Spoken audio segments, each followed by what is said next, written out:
चलो आज हम reactions of acids and bases with metals पढ़ेंगे। तो इसमें लिखते हैं acids react with metals to form salt and hydrogen. तो एसिड मेटल के साथ रिएक्ट करता है, सॉल्ट और हाइड्रोजन बनता है। ये एक जनरल रिएक्शन है। एग्जाम्पल,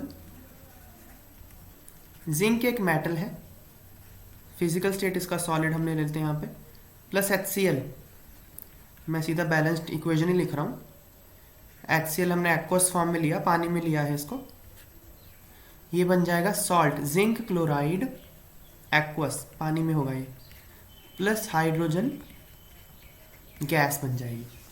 सो मेटल एसिड के साथ रिएक्ट करा, सॉल्ट और हाइड्रोजन बन गया। और एग्जांपल लेते हैं, जिंक प्लस HNO3। ये डाइल्यूट है, ठीक है, DIL मतलब डाइल्यूट। तो ये जिंक नाइट्रेट सॉल्ट है ये, प्लस H2 गैस। कोई भी मेटल इस तरह से ही रिएक्ट करेगा एसिड के साथ। Metal plus acid gives salt और हाइड्रोजन, इस बात को रट लो।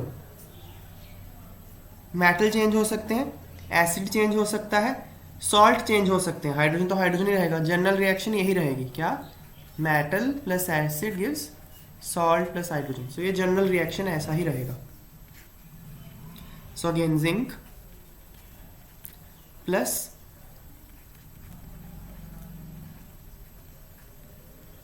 H2SO4 एक्वस, एक्वस का मतलब ये पानी में कर रहे हैं हम reaction, gives zinc sulphate aqueous plus hydrogen gas. फिर और रिएक्शन करते हैं हम, देखें, जिंक सॉलिड प्लस, ये हमने अभी कार्बन एंड कंपाउंड्स में इसका नाम देखा था, इसको इथेनोइक एसिड बोलते हैं। एसिटिक एसिड इसका कॉमन नेम है, एक्वस। ये देता है CH3COO ट्वाइस, ये जिंक एसीटेट हो जाएगा ना। CH3COO नेगेटिव को एसीटेट आयन बोलते हैं, सो ये जिंक एसीटेट है, एक्वस प्लस H2 गैस। तो इस तरह से है। अब दूसरा, बेस की रिएक्शन देखते हैं मेटल्स के साथ। बेस ना मेटल के साथ रिएक्ट करता नहीं है जनरली, पर जब करता है तो सॉल्ट और हाइड्रोजन ही बनाता है। तो मैं लिख लेता हूं ये, when a base reacts with a metal, hydrogen gas is evolved and a salt is formed। तो वही है, बेस और मेटल रिएक्ट करके सॉल्ट और हाइड्रोजन बन गए। ऊपर जैसा ही रिएक्शन है, पर ये रिएक्शन हर बेस शो नहीं करता, हर मेटल, इनफैक्ट हर मेटल शो नहीं करता। इसमें खास बात ये होती है, फॉर्म्ड विच, जो सॉल्ट होता है, a salt is formed which has a negative ion composed of the metal and oxygen. Example बताते हैं, देखो, जिंक प्लस सोडियम हाइड्रोक्साइड एक बेस होता है, मेटल है ये बेस है, ये रिएक्ट करेगा टू फॉर्म सोडियम जिंकेट। ये सोडियम जिंकेट है।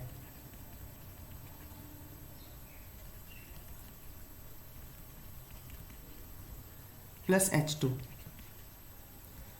तो पहले इसको समझते हैं, ये सोडियम जिंकेट को थोड़ा सा एनालाइज करते हैं हम। देखो हमने देखा है कि जो सॉल्ट होता है उसमें दो चीज़ें होती हैं, एनायन और कैटायन, है ना। ये मैं एक थोड़ा सा इधर एक्सप्लेन कर देता हूँ। सॉल्ट कोई भी सॉल्ट है, ये भी मान लो, इसमें दो चीज़ें होती हैं। अच्छा ऐसे कर लेते हैं, AXBY, ये कोई भी सॉल्ट है तो ये AY पॉजिटिव होता है, BX नेगेटिव होता है। ये ऐसे ही बनता है ना, इसमें कोई डाउट।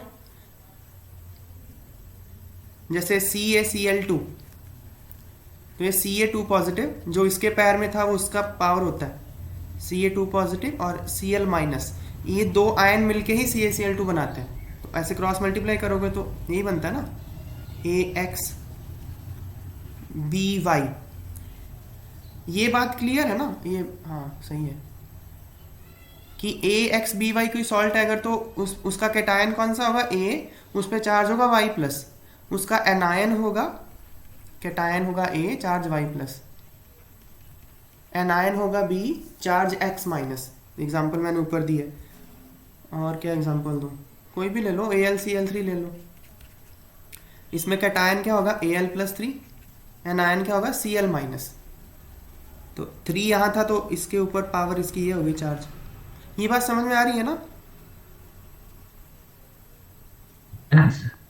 हाँ, तो AXBY कोई सॉल्ट है, उसका कैटायन होगा AY प्लस, एनायन होगा BX नेगेटिव। नाउ ये सोडियम जिंकेट है तो Na2ZnO2।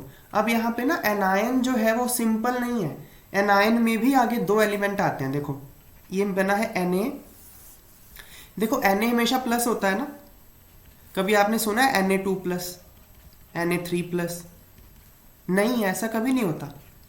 सोडियम पीरियोडिक टेबल में अगर आप देखोगे ग्रुप 1 एलिमेंट, ग्रुप 1 का एलिमेंट है ये, तो lithium, sodium, potassium, rubidium, caesium, ये सारे ग्रुप 1 के एलिमेंट्स हैं, एल्कली मेटल्स हैं ये हमेशा यूनिपॉजिटिव आयन ही बनाते हैं। दिस ऑलवेज मेक, तो ये N प्लस होगा, Na प्लस होगा, और तो मतलब क्या, ये इस तरह से है ये, और ये ZnO2 2 माइनस, इस तरह से है ये। अब ये दोनों मिल जाएंगे तो क्या बनेगा, Na, इसके पैर में इसकी पावर 2, इसकी पावर तो 1 ही है, ZnO2 1, तो 1 तो लिखते नहीं है तो बस ZnO2 रह गया। ये बन गया सोडियम जिंकेट। अब इसमें जो एनायन है, ये एनायन है, जिंकेट, एनायन मतलब नेगेटिव आयन।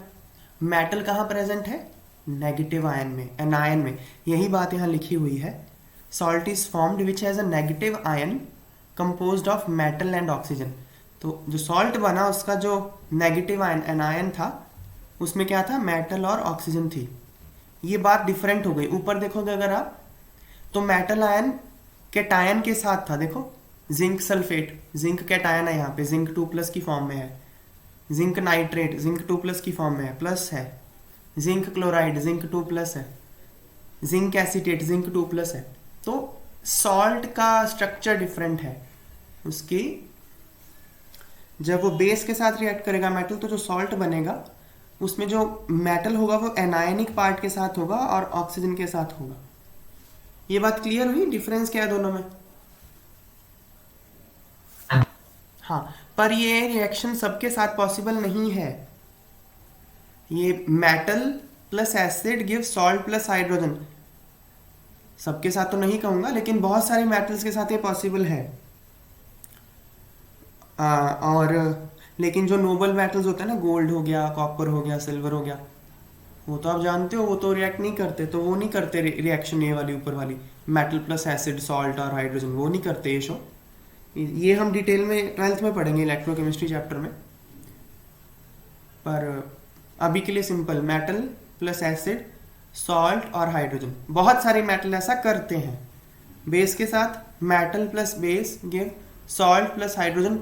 बहुत थोड़े से मेटल ऐसा करते हैं। कौन से करते हैं, पहले लिख लो। हाउएवर सच रिएक्शंस, मतलब ये बेस वाली, however such reactions are not possible with all metals। ये जो बेस वाली रिएक्शन है ये सारे मेटल्स के साथ पॉसिबल नहीं है। तो जिंक याद रखो, एल्युमिनियम याद रखो, बाकी और याद करना मैं बता देता हूँ, शॉर्टकट ये होता है। जिंक नहीं, रुको,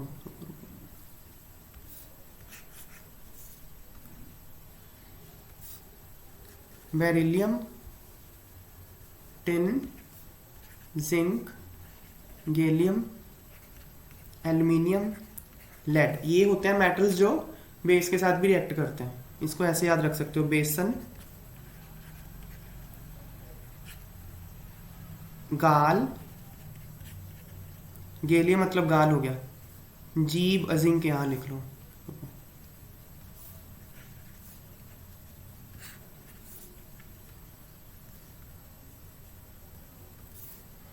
जी ए एल्युमिनियम गाल, जेड एन मतलब जीब, पी बी मतलब पर। शादी में बेसन लगाता है ना, मुंह पे लगाते हैं, जीभ पे भी लगा दिया थोड़ा सा। बेसन, गाल, जीभ पर। तो beryllium, tin, gallium, aluminium, zinc, lead, ये वाला है जो मेटल्स है ना, ये रिएक्शन नंबर 2 शो करते हैं। बेस के साथ रिएक्ट करेंगे, सॉल्ट और हाइड्रोजन बनाएंगे। ये इंपॉर्टेंट जो मैं ग्रीन में लिख रहा हूँ ना, ये आपके सिलेबस में है नहीं, इसलिए मैं ग्रीन में लिख रहा हूँ। जो ब्लू ब्लू में है वो आपको याद करना है। तो ये हमारी एसिड्स और बेसिस की रिएक्शन हो गई मेटल्स के साथ। फिर है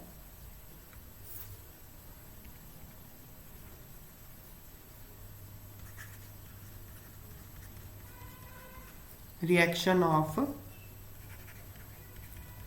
मेटल कार्बोनेट्स एंड मेटल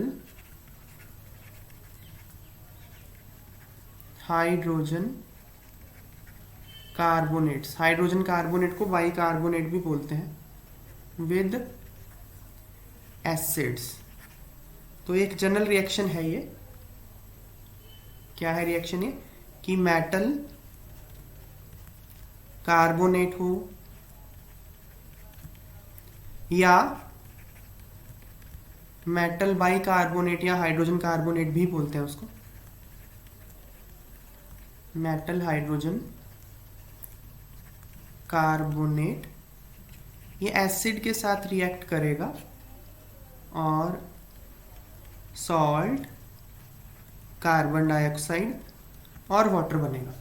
ठीक है, मेटल कार्बोनेट या मेटल बाइकार्बोनेट एसिड के साथ रिएक्ट करके सॉल्ट, कार्बन डाइऑक्साइड और हाइड्रोजन और वाटर बनाता है। ये रिएक्शन याद रखना, ये जनरल है। एग्जांपल,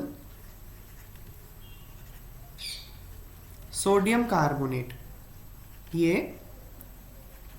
HCl के साथ रिएक्ट करेगा,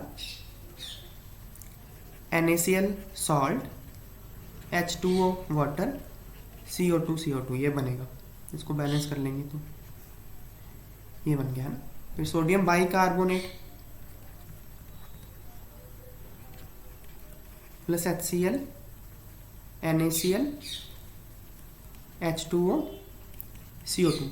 जनरल रिएक्शन क्या है, कार्बोनेट्स या बाइकार्बोनेट्स एसिड्स के साथ रिएक्ट करते हैं to give salt, water and carbon dioxide. General reaction याद रखना। फिर है test for carbon dioxide.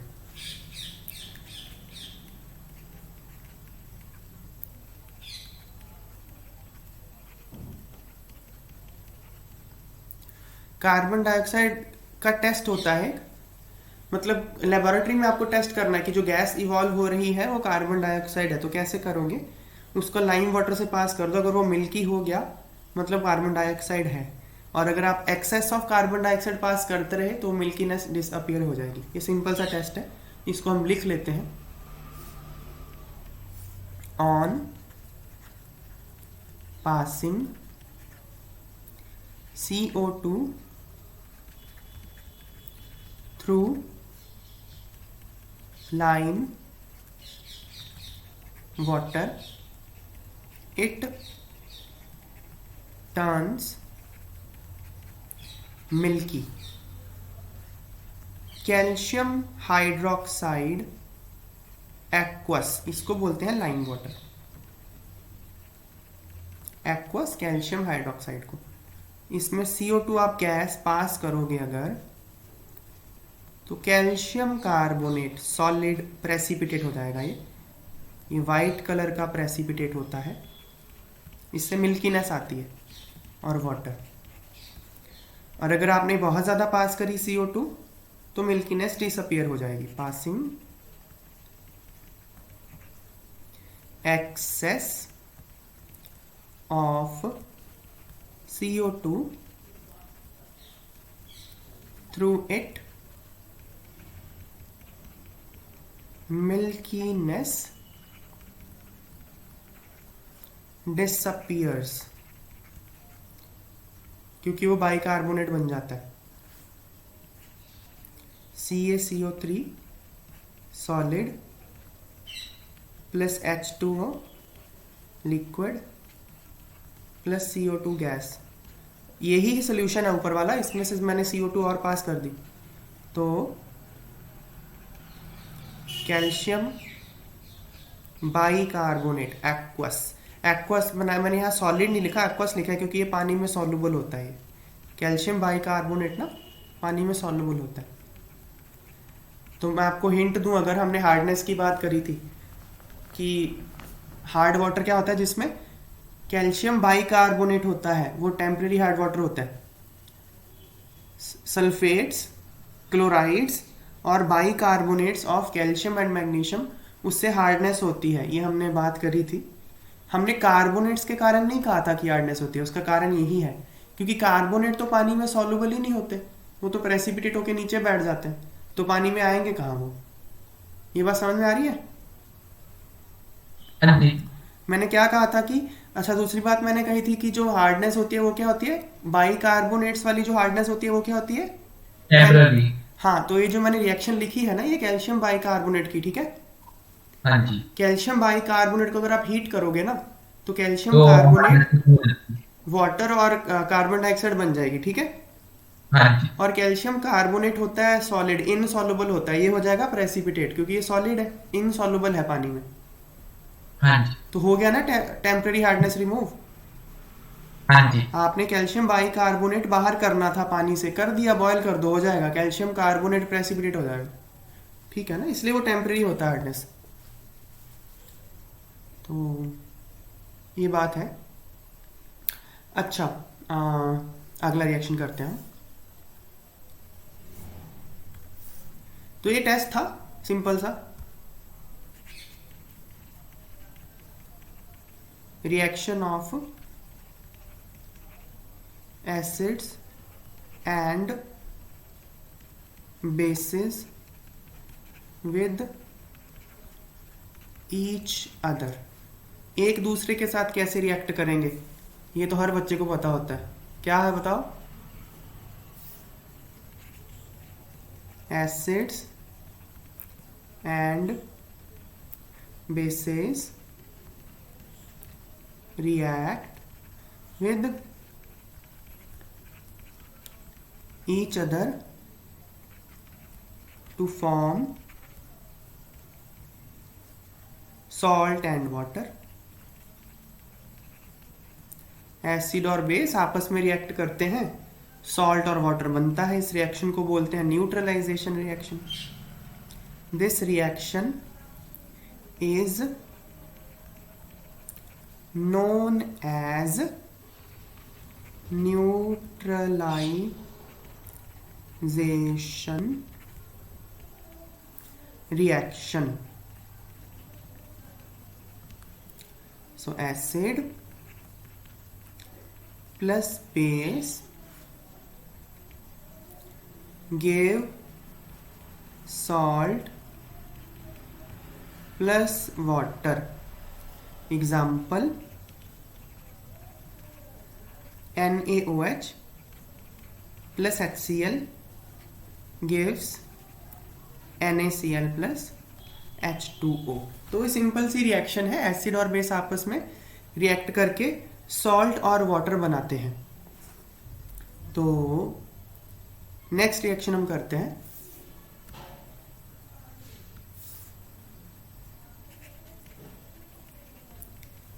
Reaction of acids with metallic oxides. Acids जो है वो मेटल ऑक्साइड्स के साथ कैसे रिएक्ट करते हैं? तो इसका आंसर है कि मेटल ऑक्साइड प्लस एसिड, ये ना आपको सॉल्ट और वाटर ही देगा। ठीक है, एग्जाम्पल Cu2O, कॉपर 2 ऑक्साइड बोलते हैं इसको, कॉपर 2 ऑक्साइड। 2 इसका ऑक्सीडेशन नंबर होता है, वो हम 11th क्लास में देखेंगे क्या होता है। अभी के लिए मेरी बात बस रट लो, दिस इज कॉपर 2 ऑक्साइड। या आप ऐसे ही देख भी सकते हो, वैसे Cu आप जानते हो O के ऊपर तो -2 चार्ज होता है, तो ये फिर Cu के ऊपर +2 ही होगा ना, अगर CuO बनना है तो दिस इज +2। कॉपर 2 ऑक्साइड, इसको एसिड के साथ हम रिएक्ट करते हैं तो ये बन जाएगा CuCl2 कॉपर। अब देखो यहाँ पे कॉपर के ऊपर ना चार्ज 2 है, copper 2 chloride, copper 2 chloride blue green colour का होता है। अब इसमें ये नहीं बोलना कि 2 क्यों लिखा है भाई, एक्चुअली कॉपर 3 भी पॉसिबल होता है। अब NaCl को तो हम ऐसे नहीं लिखते Na1Cl, उसमें 1 चार्ज होता है, क्योंकि वो सिर्फ पॉसिबल 1 ही होता है। ये पॉसिबल 2 और 3 दो होते हैं इसकी पॉसिबिलिटीज, तो इसलिए हम ऐसा लिख देते हैं कॉपर 2 प्लस H2O।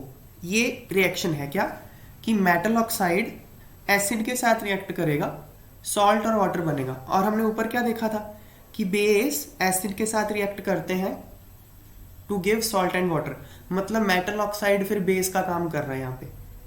तो ये इसलिए हमने मेटल ऑक्साइड्स को बेसिक बोला नेचर में। मैं फिर से रिपीट कर रहा हूँ, रिएक्शन होती है बेस की एसिड के साथ, सॉल्ट और वाटर बनता है। यहाँ पे हम देख रहे हैं कि मेटल ऑक्साइड एसिड के साथ रिएक्ट करके सॉल्ट और वाटर बन रहा है, मतलब मेटल ऑक्साइड बेस का काम कर रहा है, तो इसलिए मेटल ऑक्साइड को बेसिक बोला जाता है। तो ये बात हम लिख लेते हैं, since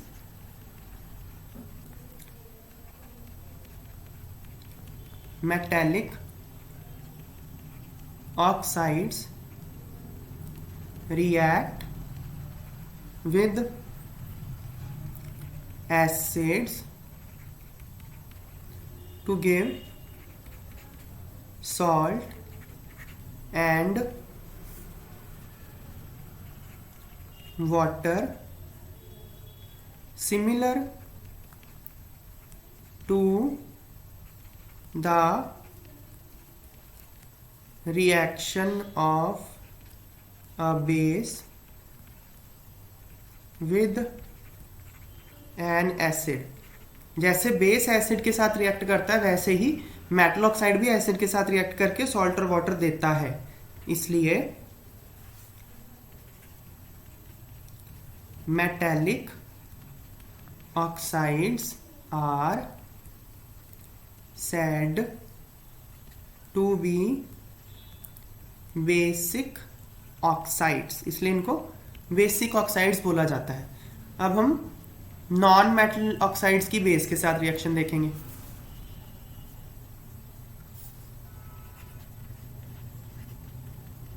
reaction of non metallic oxides with base। तो ये देखा गया है कि base non metallic oxide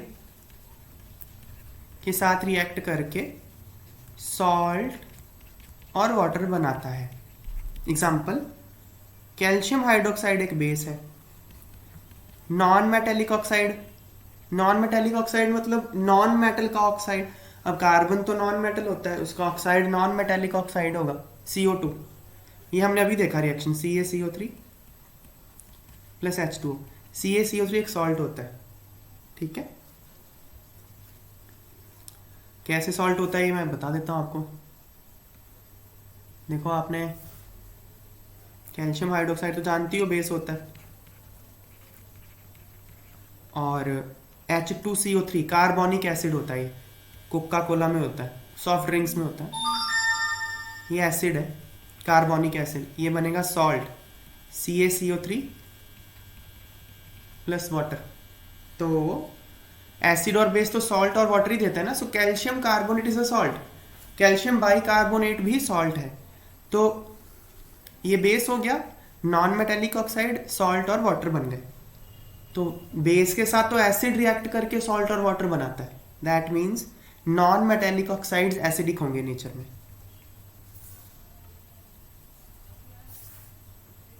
since non metallic oxides react with bases to give salt and water similar to reaction of an acid with a base। जैसे acid base के साथ react करके सॉल्ट और वाटर बनाता है, वैसे ही नॉन मेटल ऑक्साइड भी base के साथ रिएक्ट करके सॉल्ट और वाटर ही बना रहा है। इसलिए non metallic oxides are said to be acidic, क्योंकि वो एसिड की तरह बिहेव कर रहा है, बेस के साथ रिएक्ट करके सॉल्ट और वाटर बना रहा है। That is acidic in nature.